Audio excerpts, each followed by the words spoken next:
हर आदमी कुछ करता है और दूसरे उसको लेके और आगे जाते हैं। That is how world works. बिल्कुल आई एग्री। कुछ चीज़ों पे मैं ज़ाहिर है मुझे एतराज़ है उनका पुरानी गवर्नमेंट्स पे, और वैलिड एतराज़ है कि हमारे मुल्क में उन्होंने जो नज़र आता है विजिबली ढंग के हस्पताल नहीं बना सके 60-70 सालों में।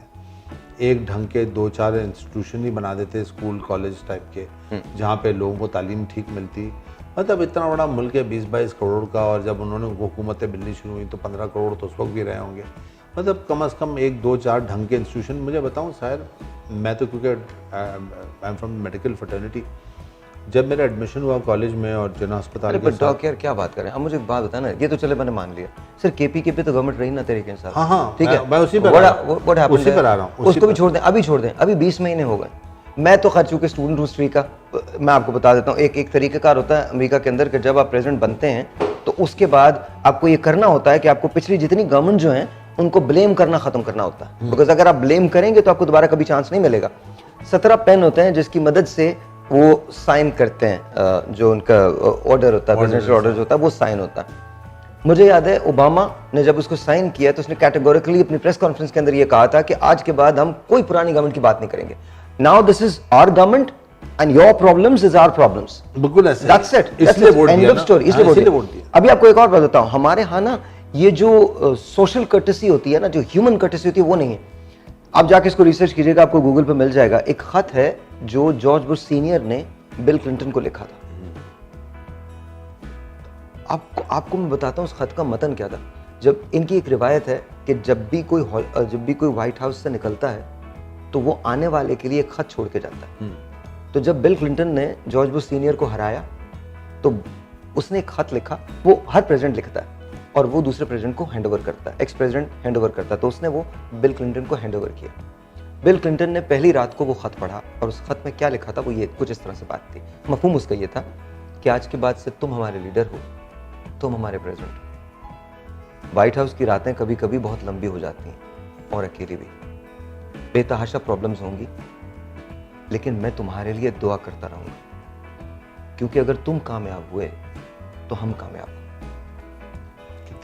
Sir I am really sorry, मुझे लगता है नहीं, ये कि हमको ये रवादारी रखनी चाहिए। नहीं है ना, ये रवादारी है ना, ये रवादारी नहीं है। मुल्क का सोचना इन टोटलिटी, आवाम का सोचना, कौम का सोचना। अच्छा, मैं लफ्ज़ आवाम ज़्यादा इस्तेमाल करता हूँ, मुझे लगता है भी कौम बनने में ज़रा वक्त है, नहीं बनी थी। एक वो कहते हैं ना, कौम थी, मुल्क ढूंढ रही थी, एक मुल्क है वो कौम को ढूंढ रहा है। तो वो वाले हालात हैं, और वो इसलिए नहीं बन सके कभी भी क्योंकि जो डिवीज़न है, जैसे आपने कहा कि वो जॉर्ज बुश ने जाते हुए बिल क्लिंटन को कहा कि मैं तुम्हारे लिए दुआ करता रहूँगा कि तुम कामयाब हुए तो मैं कामयाब हूँ, यानी कि मैं चैन की नींद सो सकूँगा। अगर तुमने काम ठीक कर लिया तो हर आदमी ज़िंदगी में बहुत सारी गलतियाँ करता है। आपको बड़े मज़े की बात बताऊँ, मैं रहता था मेमोरियल ड्राइव पे, जॉर्ज बुश सीनियर रहते थे मेमोरियल ड्राइव पे, ठीक है। हम दोनों, मैं अकेला आदमी था तो महीनों में जाता था कभी शॉपिंग करना। खाना वाना तो खुद कभी बनाता नहीं था, लेकिन कभी कभी दिल होता था ऐसी टेंशन में, यार चलो, मुझे किचन बहुत अच्छा रखने की आदत है, मतलब यूटेंसिल्स बहुत अच्छे होने चाहिए, सम सॉर्ट ऑफ पता नहीं क्या हैबिट है मेरी। तो वहाँ पर एक कॉस्टको था, उस कॉस्टको में वो भी आते थे और मैं भी गया। तो मैंने उनको 2 मरतबा देखा। 2 आई थिंक CIA के एजेंट्स होते थे इंटेलिजेंस के, जो उनके पीछे उनके साथ होते थे, वो बाहर खड़े रहते थे। Barbara Bush and George, secret service वाले, सीक्रेट सर्विस वाले। तो वो Barbara Bush and George Bush senior, वो अपने आई थिंक बारबरा बुश नाम था, क्या नाम था उनका, बारबरा।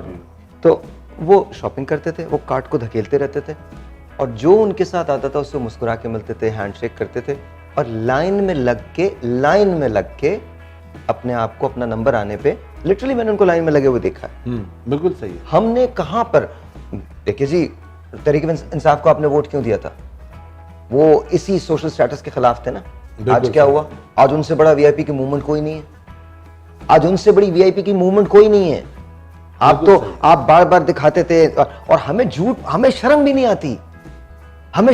आती, हम झूठ बोलते हैं, दबा के झूठ बोलते हैं। मतलब आपको नहीं लगता कि कहीं ना कोई सिस्टम की गलती है? आप एक तरफ तो कह रहे हैं कि जी वीआईपी नहीं होने चाहिए और दूसरी तरफ सारे वीआईपी आपके पास है। Very खान साहब का बयान था कि कोई ऐसा आदमी नहीं होगा तहरीक इंसाफ में जिसका माजी दागदार हो। आज जिसको उठाओ आधी से ज्यादा उनकी जो तमाम चीजें हैं वो उनका माजी टेंटेड होने के अलावा कुछ प्लस जो जिन लोगों को हमने वोट दिए जो नॉन टेंटेड थे वो या तो तस्वीर में नहीं है, they are not in the picture. मेरे ख्याल में जस्टिस वजीउद्दीन को कभी भी पार्टी नहीं छोड़नी चाहिए थी, उनको पार्टी से नहीं निकालना चाहिए था। It's as good as that. Peoples party में ताज हैदर जैसे लोगों की ज़रूरत थी और आज भी है। इसी तरह से मेरे ख्याल में तहरीक इंसाफ को जस्टिस वजीउद्दीन जैसे लोगों की ज़रूरत है और रहनी भी चाहिए। नून लीग के अंदर चाहे आप उनसे जितना इख्तलाफ कर लें, नून लीग के अंदर आपको जावेद हाशमी जैसे लोगों की ज़रूरत है और वो होनी भी चाहिए। हमारे यहाँ ये बड़े सीजन पॉलिटिशियंस हैं तीनों जमातों में, तहरीक इंसाफ में भी अब हैं, पीपल्स पार्टी में भी हैं और इसमें भी हैं। खान साहब को पहली फुर्सत में इन तीनों जमातों से, इन दोनों जमातों से, और एमक्यूएम को इन्वॉल्व करें, जमात इस्लामी को इन्वॉल्व करें, इनसे बात करें और इस पार्टी के बेहतरीन लोगों को इंतखाब करें, बजाय इसके कि उन लोगों को करें जो जिनसे फेवर्स देनी है, जिनके वो रिटर्न करने, और इनको मिलाएं and tell them that Pakistan comes first. 3 साल का एक टास्क रखें और 3 साल के अंदर कोशिश करें कि पाकिस्तान में बेहतरी आए। नहीं, मीसाक के मईशत जो कह रहे हैं ना कि इकोनॉमी के ऊपर कोई फैसला कर लें ताकि तसलसल बाकी रहे, यानी कि एवरी सक्सेसिव गवर्नमेंट तो कर लिया ना फैसला तो हो गया, फैसला तो हो गया। मतलब जिस काम में इन लोगों का फायदा है, I don't think Khan Sahab knows everything that happens. I think उनको बाखबर नहीं रखा जाता। I also think and I think कि खान साहब, मैं बीइंग पीटीआई को मैं ज़रा सॉफ्ट कॉर्नर रहता है, मुझे दुख भी होता है कि पीटीआई ने वो सब कुछ करना चाहिए था जो जिसके वादे किए थे, और वो ऑनेस्टी और वो सब कुछ खान साहब की हद तक तो हमें सबको नजर आता है। We know that even his opponents can't say anything bad about him. जैसे मुशर्रफ के बारे में था कि मुशर्रफ को कभी किसी ने करप्ट नहीं कहा, फॉर दैट मैटर ज़हलो को कभी किसी ने करप्ट नहीं कहा। I mean they were above board in terms of their financial corruption और उस तरह की चीज़ें, मगर कम अज़ कम जिस स्टेडफास्ट रीज़न के लिए काम थे वो रहने चाहिए थे। अच्छा, coming back to the current situation and then ज़्यादा we are on digital media तो ज़्यादा लंबा हो जाएगा यूट्यूब के लिए, but coming back to the current situation, corona ने क्या सिखाया आपको? तो हमें पता है कोरोना क्या है, क्या हो रहा है, सिखाया क्या कोरोना ने?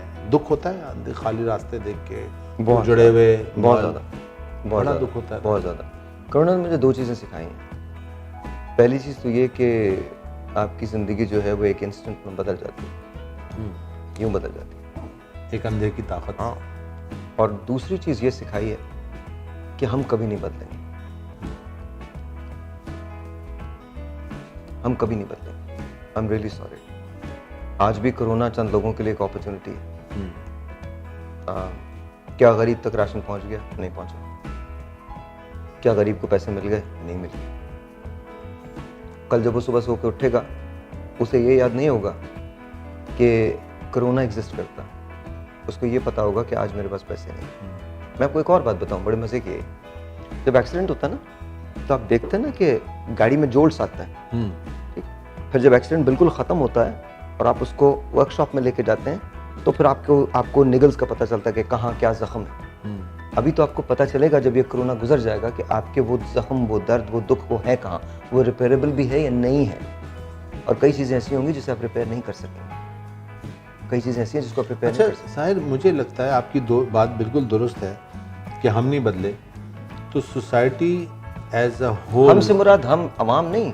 हाँ नहीं सर, अवाम नहीं, बिल्कुल अवाम नहीं। मैं तो पॉलिटिशियंस की बात कर रहा हूँ। नहीं वो अवाम की तो मैं बात ही नहीं कर रहा। हमारी ब्यूरोक्रेसी एंड पॉलिटिक्स इसकी बात कर रहा, अवाम की तो बात नहीं कर रहा। हमारे अवाम वो, यार क्या बात है, हमारे अवाम डॉक्टर साहब वो हैं, कुछ भी ना हो, आपने 72 साल में ना पीने का साफ पानी दिया, ना सर पे एक छत दिया आपने, ना आपने कोई हेल्थ केयर का सिस्टम दिया, इसके बावजूद, और आपने करप्शन से दौलत कमा कमा के अपने सब कुछ भर लिया, इसके बावजूद ये वही पाकिस्तानी है।